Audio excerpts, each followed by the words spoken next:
What's going on, everyone? Jeremy here from the quartering, and we've got some chaos going on at the end of the day at Twitter. Hey, we're going into the weekend.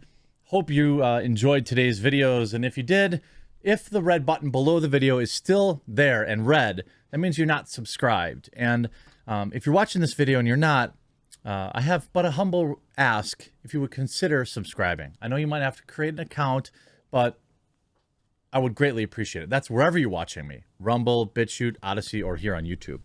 I support all alt tech, and it's just hard for people to find my videos without being subscribed. Now, we saw the new Twitter CEO take over earlier this week, and roll out a controversial new policy, which I have another video about probably tomorrow because it's getting late in the day today. That has spectacularly backfired, essentially banning memes, banning people from posting other people's photos without their direct consent, meaning we can't post criminals, we can't post missing persons or whatever. Or if somebody doesn't want to be found, they can flag down their own video or flag down their own pictures. It's definitely going to hurt journalism, and it's also going to hurt memeing. It's going to hurt a lot of things. But after rolling out that new policy, there's already been a major reorganization at Twitter. Following founder Jack Dorsey's recent departure, Twitter's new CEO is wasting no time in shaking up the company. A Washington Post report states that the new CEO announced a major reorganization of the company today, and it appears to include the stepping down of Michael Montano and Dantley Davis, who were the heads of engineering and design. I mean, these are not entry-level positions. These are major players at Twitter, and they're quitting. Twitter confirmed in the reorganization to Engadget, and a spokesperson said Parag is focused on operational excellence and setting up Twitter to hit its goals.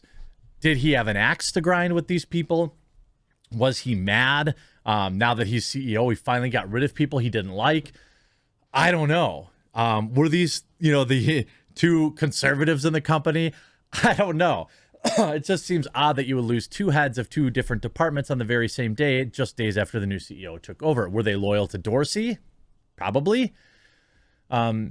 These changes include moving to a general manager model for teams in the product and technology organizations, which will mean having one person lead the work in those divisions. This will allow us to operate more cross-functionally, enable faster and more well-informed decision-making. Davis tweeted earlier today a picture from a team off-site saying it was the highlight of the past 2 years for Twitter, at Twitter for me. Thank you to everyone who made it special. It has meant more than words can describe. Interesting. Fired a brown man. Uh-oh. Racist.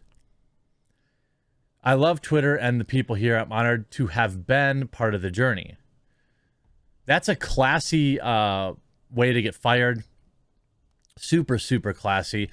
I'm sure he'll land on his feet. Having worked at Twitter, I'm sure that will be a resume leading thing. He worked on the team's project team. Also posted today that it would be his last day at Twitter, although it's not clear if it's related to the reorg. Here, we have a POC and a whammon. Hi, Twitter fam. Some news for me today.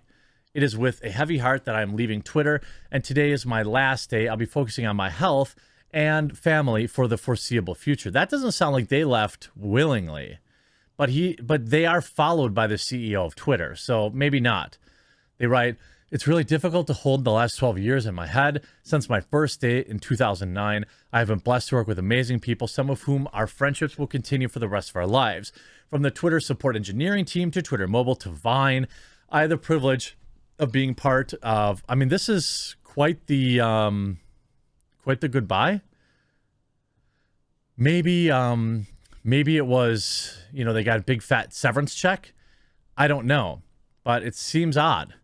The Washington Post reported that company-wide email it obtained said Montano and Davis will be leaving by the end of the year, basically this month. It also indicates the reshuffling appears to primarily affect the company's consumer revenue and core tech divisions, which will be helmed by Kayvon Bakpour, Bruce Falk, and Nick Caldwell, respectively. This appears to reflect the sentiment of a series of tweets by Twitter Investor Relations during the Bank of America Securities 2021 Leverage Finance Conference yesterday. Specifically, the team said we can move faster and execute better. We'll focus on the same goals, same metrics, and same work, but we believe the new CEO can make decisions faster and be more clear about where decision-making sits. So more maybe a dictatorial role or something like that. It's difficult to know what this means for the future of Twitter, but I feel like I would be remiss to mention, I have a Gab page. If you use Gab, follow me here. I've had my issues with the CEO of Gab, but they are still an important platform as an alt tech. Gitter, also, I have a Gitter page. There was a huge push to this at one point. Interaction is light, for the number of followers I have. There are a lot of people that create accounts. I have 121,000 followers here. But it's light. But, I would still consider, here's somebody with, this one has 20 likes and 7. I also have a Minds page.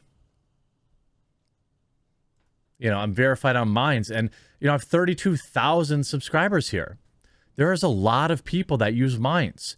38, here's a post I made. It had 443 views, 38 likes, 9 comments, and this was just an hour or two ago. So people are using Minds. People are using Gab. People are using BitChute, Odyssey.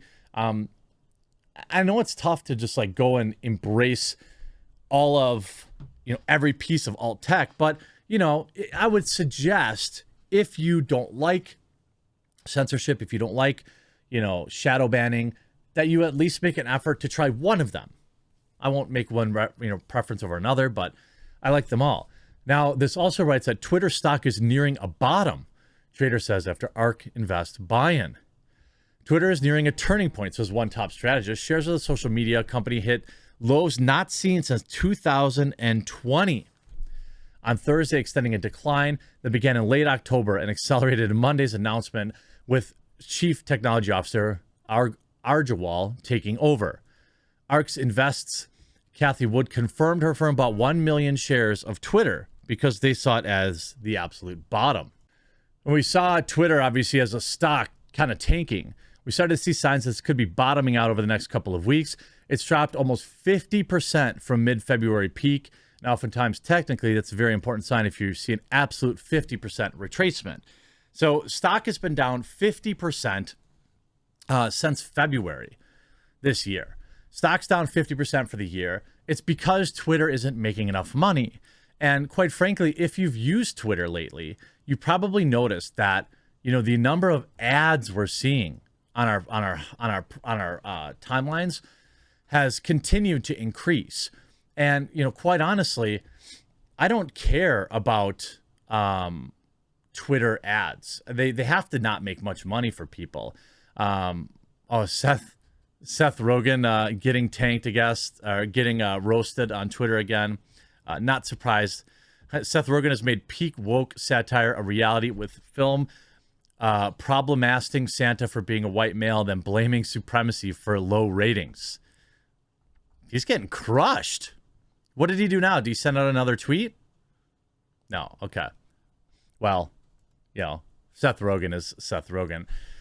I think that, that we're going to see more people leaving Twitter, or at least considering alternatives. I know a lot of people, they find it difficult to just get off that Twitter hamster wheel entirely. But, if I could, end the week, I may have one more video today, but if I could end the week with anything, Gab, Getter, Minds, these are, Getter and Gab are really alternatives to Twitter. Minds probably an alternative to Facebook. Odyssey, BitChute, Rumble, these are alternatives to YouTube. Create an account tonight and follow your favorite creators there. And if your favorite creators aren't on these other platforms, you should tell them that, hey, I'm going to follow you, but I'm going to follow you on alt tech only. And I think that's the only way that we get followers. I went from, I think I mentioned that I have a Gab, and now I have 819 followers here. Yes, I still have a Facebook, facebook.com/thequartering. If you still use Facebook, please follow my page there. But this is good. I think this is a good thing for alt tech. I think Twitter is only going to get more censorious. and more politically motivated. And I think ultimately, while that's a bad thing for free speech, it's a great thing for alt tech. I hope you enjoyed this video. We'll talk to you again real soon.